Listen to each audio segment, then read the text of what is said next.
الحمد لله رب العالمين والعاقبة للمتقين ولا عدوان إلا على الظالمين وأشهد أن لا إله إلا الله وحده لا شريك له ولي الصالحين وأشهد أن محمدا عبده ورسوله وصفيه من خلقه وخليله سيد الأولين والآخرين اللهم صل عليه وعلى آله وصحبه ومن اتبعهم بإحسان إلى يوم الدين أما بعد.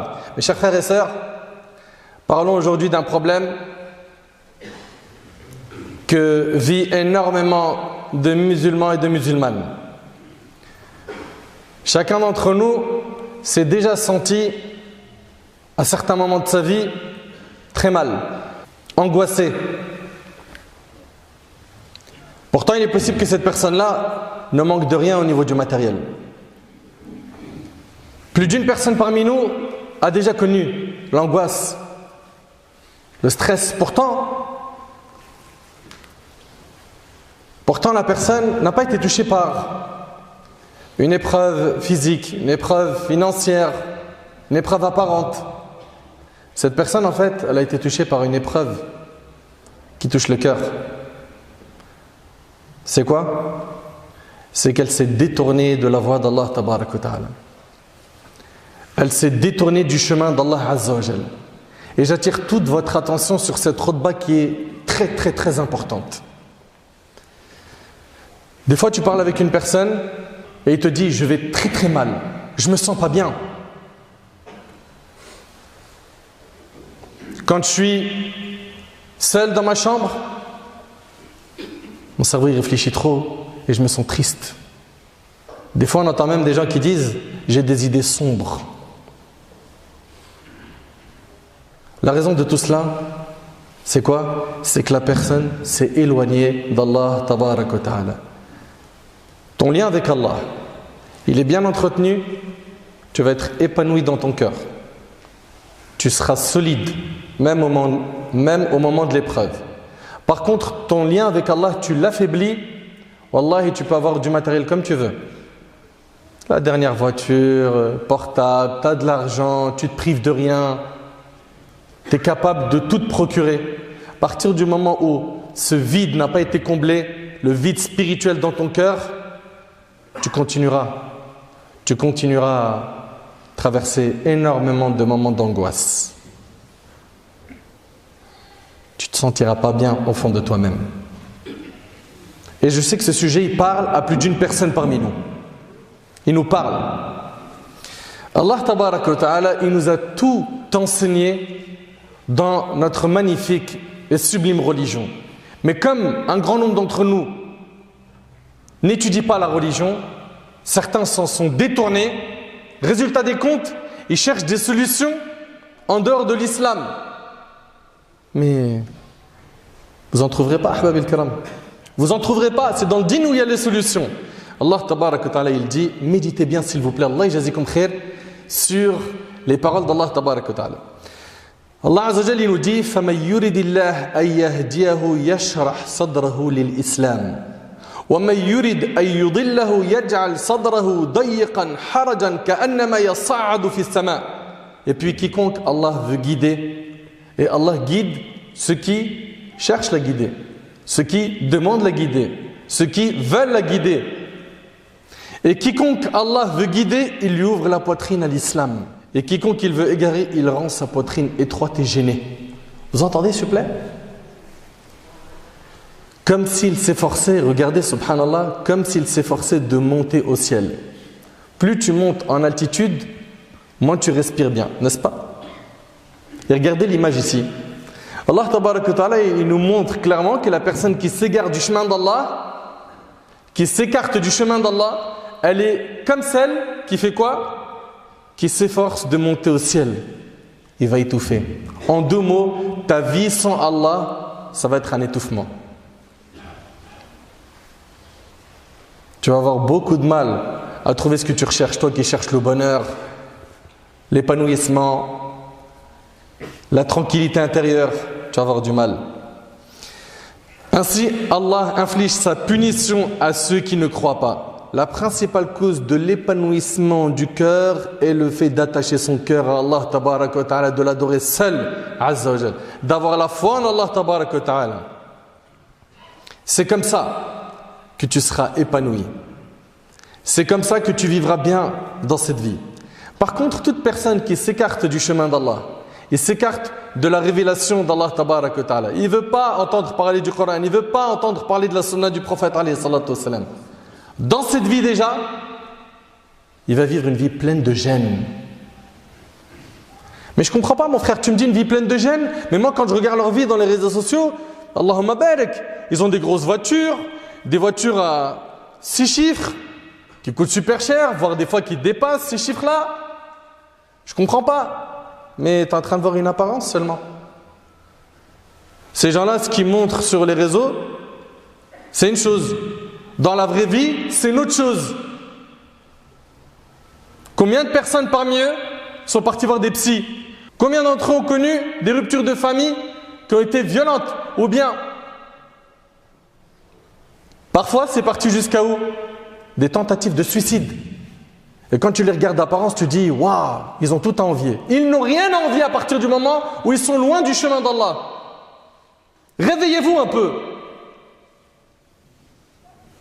Subhanallah, Allah tabarak wa ta'ala, il nous dit dans le Coran, وَمَنْ أَعْرَضَ عَنْ ذِكْرِي فَإِنَّ لَهُ مَعِيشَةً ضَنْكًا وَنَحْشُرُهُ يَوْمَ الْقِيَامَةِ أَعْمَى. Méditez s'il vous plaît sur ces versets. Allah tabarak wa ta'ala, il dit, et quiconque se détourne de mon rappel, Ata, rahimahullah, il a dit ma'u'idhati, c'est-à-dire mes exhortations. Ibn Sa'ib a dit an al-Qur'an wa lam yu'min bihi wa lam yattabi'.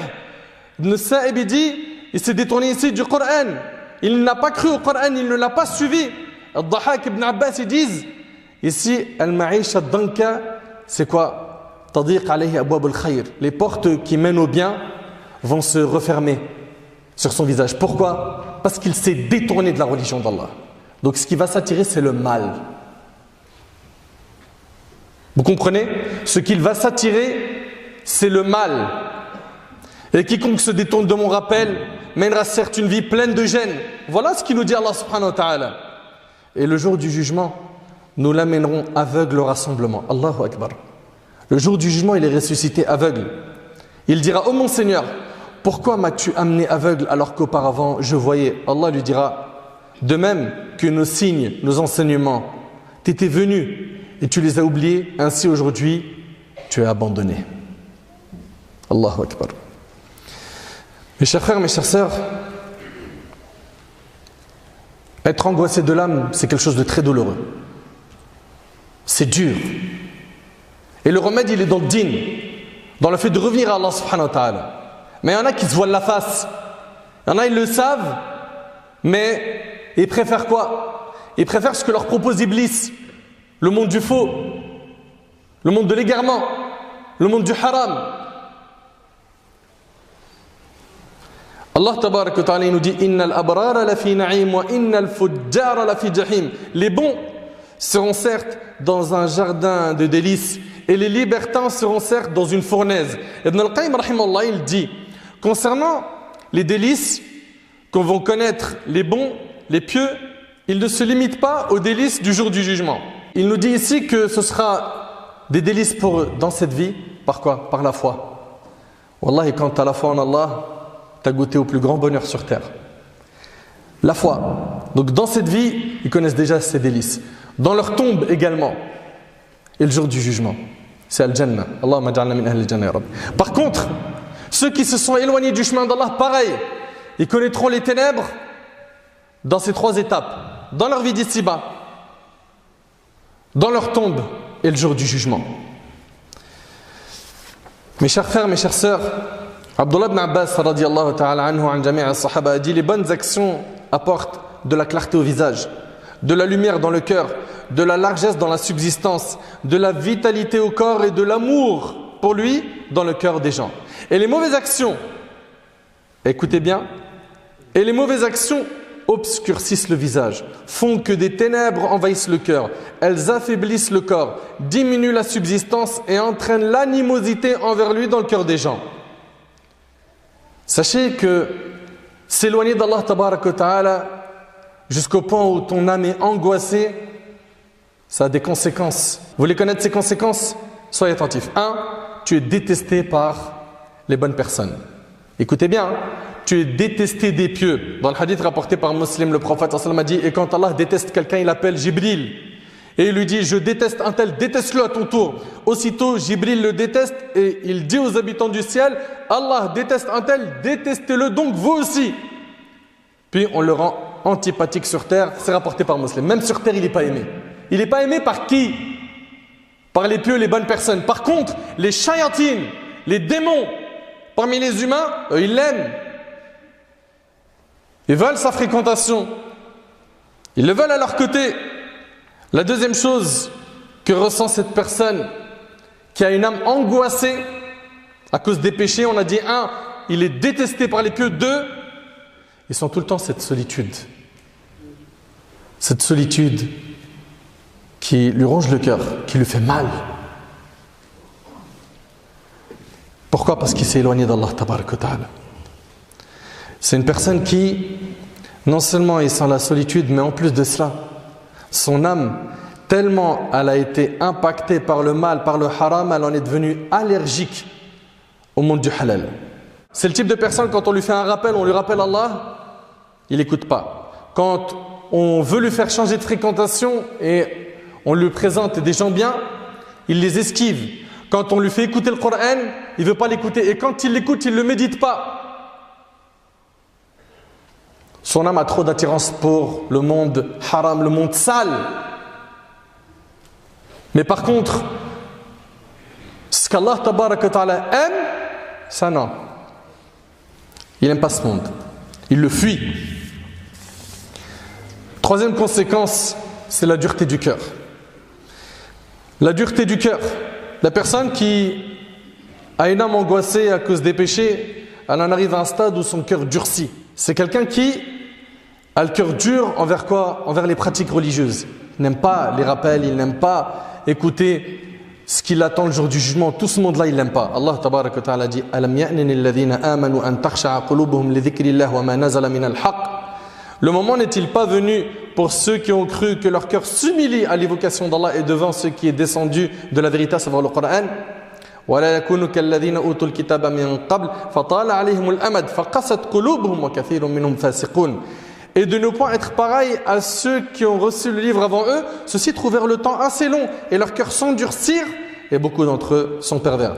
Quatrième conséquence des péchés, d'avoir une âme angoissée, c'est l'affaiblissement du cœur et du corps. Son cœur est trop faible. Pourquoi? Il n'est pas nourri par les paroles de la révélation, par le livre d'Allah, par la sunna du prophète sallallahu alayhi wa sallam. Son cœur est faible. Son corps est faible. La plus petite épreuve le met à terre. Par contre, la personne qui entretient son corps devient solide. Au moment de l'épreuve, il tient.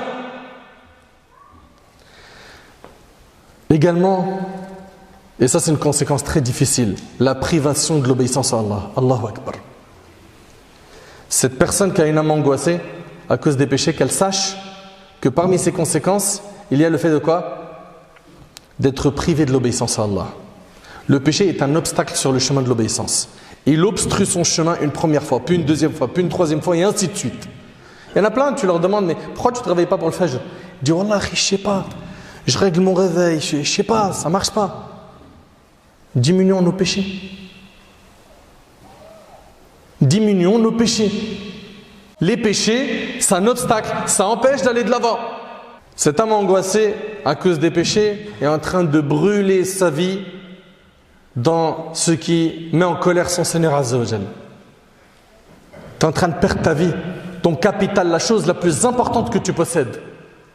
Certains, ils profitent de leur vie. Ils obéissent à Allah subhanahu wa ta'ala et en même temps, ils ont des côtés loisirs, des divertissements qui sont permis. Mais d'autres, non. Ils ne connaissent qu'une seule chose, c'est quoi? C'est le haram. Et à force de faire du haram, qu'est-ce qui se passe? Tu es en train de détruire ta vie. Et le jour du jugement, la personne dira quoi? Il dira, hélas, que n'ai-je fait du bien pour ma vie future? Si seulement j'avais fait du bien pour ma vie future. Si seulement. Également, sache que parmi les conséquences de cette âme angoissée, durci par les péchés, c'est quoi? C'est le fait que le jour du jugement, la personne fasse faillite. Elle n'est plus rien comme bonne action. Il a été injuste envers un tel, mauvais envers un tel, il a insulté un tel, il a pris les biens d'un tel, etc. Le jour du jugement, tu rembourses avec quoi? Avec tes bonnes actions. Allah Ta'ala, il dit que le jour du jugement, c'est un jour où l'homme, il va fuir qui? Il va fuir son frère, sa mère, son père, sa compagne, ses enfants. Chacun de ce jour-là aura son propre cas pour l'occuper. Ahbab al-Karam, dans notre religion, à chaque fois qu'il y a un problème, sachez qu'il y a des solutions. À chaque fois qu'il y a une maladie, il y a quoi? Son remède. Ici, le prophète sallallahu alayhi wa sallam, il nous dit, dans un extrait d'un hadith, il dit « Allah n'a pas mis une maladie sans qu'il ait donné un remède ». Sachez, Ahbab al-Karam, que la première chose qu'il faut faire pour soigner cette âme angoissée, c'est le fait de revenir vers Allah tabarak wa ta'ala. Revenir vers l'évocation d'Allah. Revenir vers le dhikr d'Allah, vers le repentir sincère. Allah Ta'ala nous dit Illa man taba wa amana wa amila amalan saliha fa ulaika yubaddilu Allahu sayyi'atihim hasanat wa kana Allahu ghafuran rahima. Sauf celui qui se repent, croit et accomplit une bonne œuvre, ceux-là, écoutez bien, Allah il change leurs mauvaises actions en bonnes. Tu te repens sincèrement, tu accomplis des bonnes actions, tes péchés sont transformés en bonnes actions. Donc c'est pas trop tard. Ne dis pas que c'est trop tard. Toi qui aujourd'hui veux à tout prix une meilleure situation pour ton âme, reviens vers Allah. Man amila salihan min dhakarin aw untha wa huwa mu'min falanuhyiyannahu hayatan tayyiba. Al-aya. Allah Ta'ala nous dit quiconque mâle ou femelle fait une bonne œuvre tout en étant croyant. Fais des bonnes œuvres tout en étant croyant. Nous lui ferons vivre une bonne vie. De l'autre côté, quiconque se détourne de mon rappel mènera certes une vie pleine de gêne. À toi de choisir, tu veux quel mode de vie? Tu veux vivre heureux sur terre ou malheureux? Tu veux vivre heureux? Crois en Allah, fais des bonnes œuvres. Écarte-toi des péchés, des turpitudes, des mauvaises fréquentations. Ne détruis pas ton avenir, sois intelligent, réfléchis.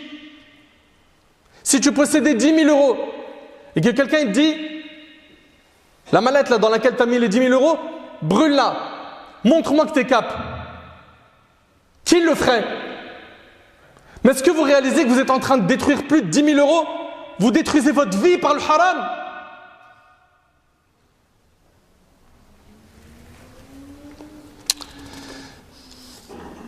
Ahbab al-Kiram, toute personne qui veut la réforme de son âme, qu'elle se rapproche d'Allah, qu'elle se repent, qu'elle mette une croix sur le monde de l'illicite. Et concrètement, pour ce qui est des bonnes actions, je m'enjoins ainsi que vous à accorder énormément d'importance à nos 5 prières quotidiennes, à les faire à l'heure et à ne pas les faire sortir de leur temps. Les 5 prières. Également, multiplier après cela les sunnahs, les prières de nuit, le dhikr du matin et du soir. Toi qui veux la protection d'Allah, toi qui veux le soutien d'Allah, le dhikr, invoque Allah, évoque Allah, invoque Allah, afin qu'Allah subhanahu wa ta'ala il apaise ton cœur. Tu vas vivre heureux. Allah Ta'ala dit alladhina amanu wa tatma'innu qulubuhum bi dhikrillah ala bi dhikrillah tatma'innul qulub. Ceux qui ont cru et dont les cœurs se tranquillisent à l'évocation d'Allah. N'est-ce point, nous dit Allah, écoutez bien, n'est-ce point par l'évocation d'Allah que se tranquillisent les cœurs? Allahu Akbar. Le prophète alayhi salatu wassalam, il disait dans les moments d'épreuve, dans les moments difficiles, la ilaha illallah al-azim al-halim. لا إله إلا الله رب العرش العظيم لا إله إلا الله رب السماوات ورب الأرض ورب العرش الكريم. C'est rapporté par Bukhari Muslim selon Ibn Abbas. En cas d'affliction, il disait nulle divinité n'est digne d'être adorée en dehors d'Allah, le très grand, le doux. Nulle divinité n'est digne d'être adorée en dehors d'Allah, maître de l'immense trône. Nulle divinité n'est digne d'être adorée en dehors d'Allah, maître des cieux, maître de la terre et maître du trône sublime. Ibn al-Qayyim rahimahullah, il dit que le fait d'évoquer Allah, parler d'Allah, prononcer ces formules d'évocation a un impact direct sur le cœur. Et sur le fait de quoi? D'être épanoui, intérieurement parlant, de se sentir bien. Par contre, le fait d'être insouciant, de s'écarter de la voie d'Allah tabarak wa ta'ala, c'est quoi? C'est emprisonner son âme, la faire souffrir. Parmi les choses aussi qui aident à se réformer, à refermer son âme, il y a quoi? Surveiller ses regards. Faites attention à ce que vous regardez. Également, ne pas parler pour rien dire. Faites attention quand vous parlez. Surveillez vos propos. Ne pas écouter n'importe quoi. ne pas fréquenter n'importe qui, peu manger, peu dormir. Les excès de ces choses provoquent des douleurs au cœur, des angoisses et la personne finit par être mal dans sa peau. Ahbab al-Karam, en résumé, ça donne quoi? En résumé, toi qui veux vivre une vie pleine de joie, une vie où tu es épanoui dans ta famille, dans ton couple, avec tes enfants, avec ton entourage, dans ton travail, avec tes voisins, dans ton environnement, rapproche-toi d'Allah et réconcilie-toi avec ton Seigneur Azza wa Jal.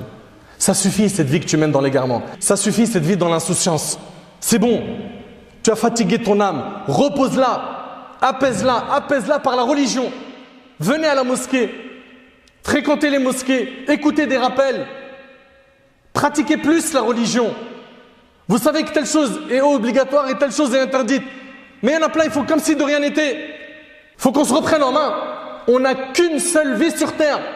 Pourquoi jusqu'à maintenant on est piloté par Shaitan? Il va falloir nous désavouer de lui avant que vienne un jour où lui-même se désavouera de nous. Sallallahu subhanahu wa ta'ala an yanfa'ani bima qultu wa yanfa'ani bima sami'tu.